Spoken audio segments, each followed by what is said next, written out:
улс төрөө бодох юм уу, улс орноо бодох юм уу гэдэг ганц л үг байсан. Тэрийг одоо зарим гишүүд маань буруу зүрөө одоо ойлгоод анл хэлсэн мэлийгээд жоохон үгний одоо тийм юу хүч ашигласан гэдэг юм тэгсэн байлаа. Тэгэхээр би бол ямар нэгэн тийм байдал гаргаагүй шүү. Нэгдүгээр тэрийг зөв болгоорой. Зүгээр байгаа бод төдлийг л хийсэн. Тэгэхээр харьмины гэрээ ямар учиртай юм гэхээр нэгдүгээр хоёр улс анх энэ гэрээг байгуулахдаа хоёр талдаа нууцтай байна гэж. Энийг бол одоо улсын хурл өөрөө хоёр удаа баталсан. Нэгдүгээр. За хоёрдугаарт бол мэдээж одоо энэ гэрээг одоо бусдад гаргахад юу яана? Бие биенээсээ зөвшөөрөл авна гэдэг юм байна. За гуравдугаарт бол энэ бол хоёр засгийн газар хооронд хийж байгаа гэрээ. Тэрнээс биш одоо хэн дуртай нь одоо очиод хуваарь ч юм уу хийж байгаа асуудал биш. 3 жил гаруй гацсан одоо төмөр замыг явуулах гад одоо энэ 17 жилийн гацсан төмөр замыг явуулах гэж 3 жил засгийн газар хөөцөлдсөн.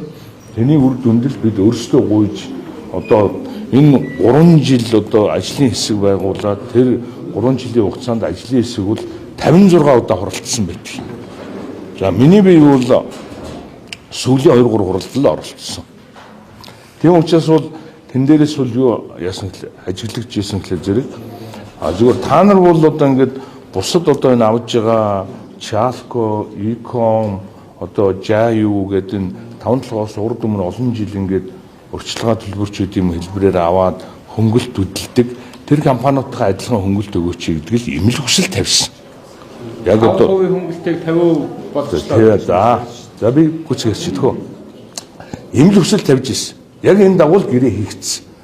Гэрээг бол одоо та нар бүгд мэдж байгаа засгийн газрын одоо бид өөрсдөө хятадын засгийн газрын ерөнхий сайд Монгол Улсын ерөнхий сайд очиж зогсож байгаад тэгээд туван гишүүн битээр зурсан. За аливаа юм бол одоо бас хүчээр начиртай байх хэрэгтэй. Ер нь бол ингээд юмыг мэдэхгүй жиж хамаа намаагүй одоо ингээд хямд гэрээ хийсэн ингээд буруу зүрүү ингээд нийгэмд турхираад байгаа нь үнэхээр харамсаж. Хоёрдугаар энэ асуудлаар миний би удаа дараа одоо ингээд ийм хямд гэрээ болсон юм уу яасан юм бэ гэж хятадын талтай ч одоо хятадын China Energy компанитай ч уулзсан 3 дугаар юу Эрдэнэс тавталгын нөхдүүдээс ч бас асуудал авсан. Яг тэгэхээр гэрээг би хийдэггүй. Гэрээг бол Эрдэнэс тавталгой тэр одоо China Energy компани хоорондоо л хийнэ. Миний бие бол аж ахуйн асуудал орохгүй. Яг тэгэхээр одоо зам тэрийн сайдын хувьд бол би хил холболтын төмөр замыг зогсоохгүй явуулах юм үүрэгтэй. Тийм учраас энэ дээр бас буруу зүрүү ойлголт нийгэм тарааж байгаа нь үнэхээр харамсаж байна. Яг цаг үе нь одоо их биш байна. Хоёрдугаарт бол нүүрсийг тийм 50% хямд одоо зараад байгаа юм ерөөсөө байхгүй. Та нар гэрээг нь одоо үзэж болно гэж би гişүүд хэлээд байгаа. Би ямар санда хурал дээр хэлсэн шүү дээ.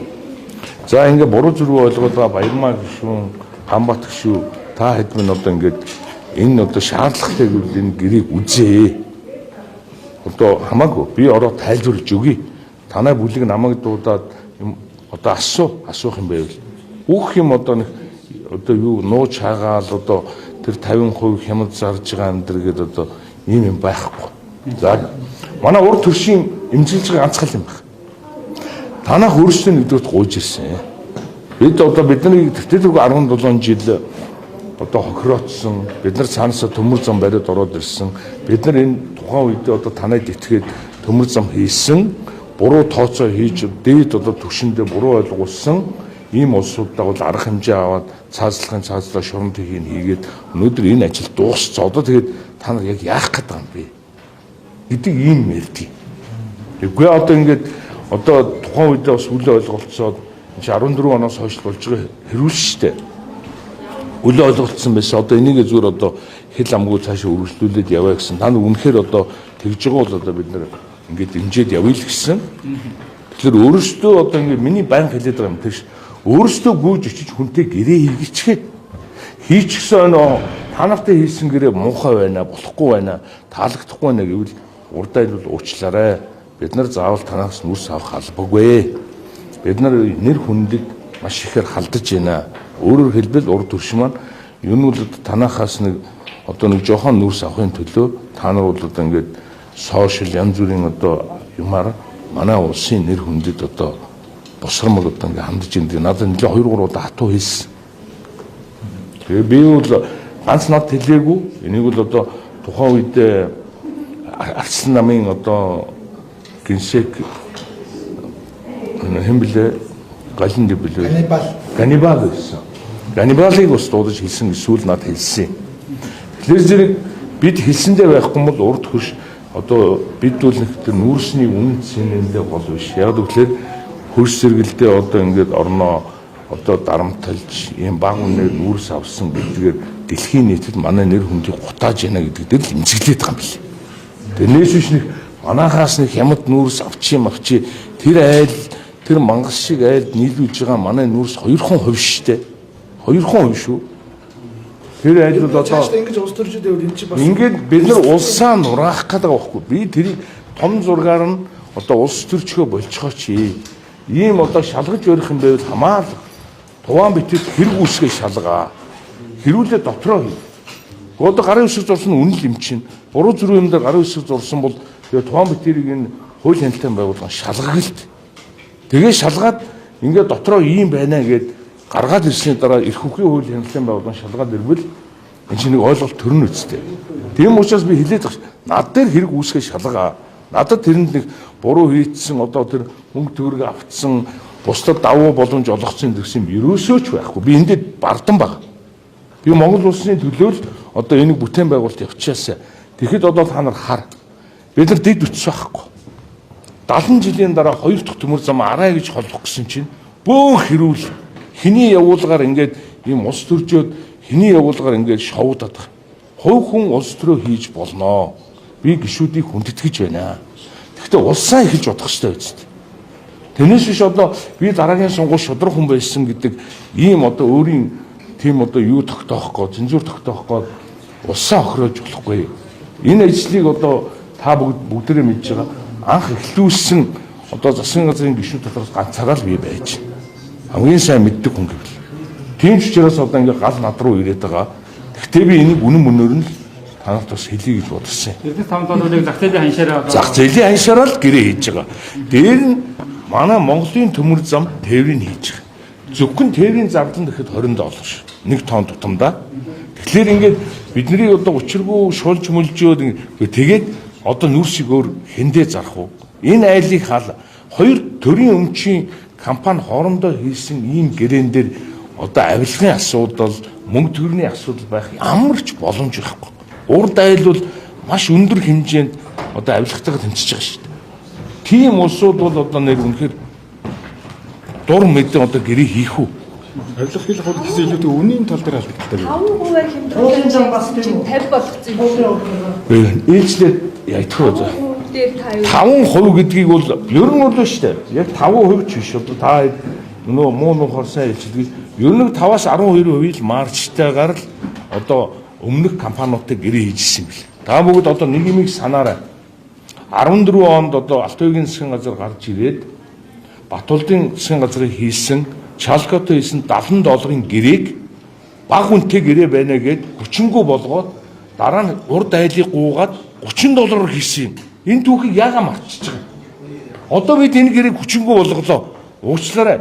Танах шин манайхыг шулаад байна. Одоо баг үнэтэй өгнө гэдэг авахгүй гэхэд бид нар өөрсдөө үнэ дахиад болгоод гууж очих хэмжээнд энэ 14 оны юмыг давтвал хэн хариуцах вэ? Та энийг бодж үзэж байгаа юу? Тийм учраас би улс төржид байгаа улсуудыг бол зүгээр ингээ ард түмний тарихыг одоо ингээ зориуд худлаа угаагаад битгий бай. Улсаа бодё. Тэрнээс дэлгэр сайхан хийждэг гэрээ биш. Энийг чинь ажлын хэсэгтээ зөвхөн би 3 удаа ажлын хэсгээд очиход Эрдэнэс 5 толгой, Эрдэнэс Монгол, эдийн засгийн яам тэг бүхэл газраас нийлээд бараг одоо 50-60 хүн очиж энэ хурлыг чи хийд юм л шүү дээ. Би ганцаар очихгүй шүү дээ. Бидний хийж байгаа бүх одоо яриа хэлцээ бүгдээрээ протоколтой асуудал одоо элчин сайдын яамнаас одоо үргэлж одоо протокол тэмдэглэлтэй явж байгаа. Энэ дээр улс орноо бодож ярина үхээс биш зүгээр одоо ингээд очиод та нар хямд үг юм уу тийм ярих тийм байх ч ганцаарч л уулздаг. яг сонсгол зохион байгуулахаар учрах эрсдэл нь юу вэ? Урд төрш чинь би хэлж шивэнд. Урд төрш чинь нэгдүгээр хоёр талаас энэ гэрээг одоо ил гаргуул одоо бие биенээсээ зөвшөөрөл авна гэсэн нэг юм байгаа. За хоёрдугаарт бол за бид бол одоо ингээд манай та нар сонсгол хийгээд өнөө бие биенээ гутаанд оромжилдог шиг манай улсыг ингэж гутаанд оромжилно гэдгийг бид мэдж байна. Тэгэх юм бол бид сонсгол хийн гэдэг шийдвэр гаргавал бид нар хилээ хаана нүрсээ авахгүй л гэдэг юм л гэдэг. Тэгээ энийг одоо тэгээд үнээр нь хэлэхгүй болохоор тэгээ би орж ирээд одоо сарын өмнө хүртэл чуулган завсарлаагүй хот хүртэл Ганбат гишүүний өрөөнд одоо ороод байдал ийм байна. Хэдүүлээ улсаа бодъё л доо. Би ийм л юм хэлсэн. Тэрээс өөр би одоо та нар энийгээ болж гэж юусоо яриаггүй. Би гишүүдийн эрхэнд халдаагүй. Наад зал хийсэн байхгүй. Манай инх түвшин гишүүн дээр өөрөө одоо юу МСС одоо ажиллаж байхдаа нүүрс зарж исэн тэр зовлонг одоо илүү сайн мэддэг хүн бас л арай л одоо байлаа болохгүй хаа. Энэ ажлыг зөвхөн нээлттэй Тэврэн хойр гэж юм бол нүүрс нь. Нүүрсний үнийг ч хань бийж шít. Эрдэнэс 5 толгой улирлынхаа балан юугаар дээшээ доошоо үн өсгөлөөр үнэн дагаж өсдөг, үнэн буухлаар үнэн дагаж буудаг ийм л одоо юутэй гэрээ байхгүй юу? Хөрөгдөг одоо үнэтэй л гэрээ байхгүй юу? Тийм биз дээ. Тийм учраас энэ дээр бол та бүхэн одоо бас ингээд зөв ойлголт өгөөсэй гэж бодож зориуд одоо ярьж байгаа. Зуцлыг гэж хэлээгүй. Бид нар бол зүгээр нээлттэй байдлаар Үгүй. Урд айл тэрийг ойлгох уу? Нээлттэй байдлаар ярих нь манайхан чи яаж ярьдаг вүлээ? Бие биенээ дэлхийд байхгүй юмар гүтгдэг улсууд энийг чи мэдээд байна шүү дээ. Тэрнээс би нээлттэй ярихад надад нуух юм байхгүй шүү дээ.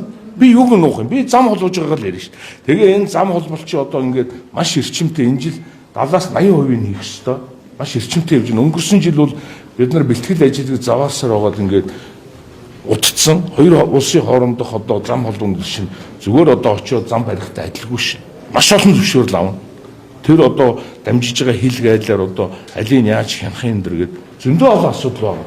Тэгээ одоо ажил эд сайхан эхлээд энэ жил одоо 70-80% нь хийгдээд 27 оны 4 сар гэхэд энэ замыг дуусгая гэд хамгийн сүүл миний бие өнгөрсөн сард очиж одоо яг хил дээр одоо энэ барьж байгаа компанитай хоёр талаасаа тууцын даргатай нь уулзаад ирсэн. Тэр бас телевизээр явсан. Та бүгд мэдж. Тийм учраас хэдүүлээ зүгээр улсаа бодох уу, улс төрөө бодох уу гэдгээд бас жоохон бодолцоорой.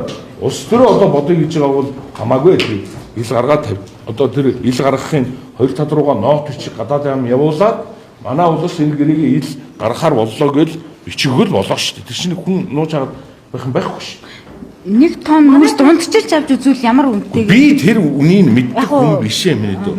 Чи ойлгоод чи надаас үнээс би нүрсний компани захирал биш байхгүй юу?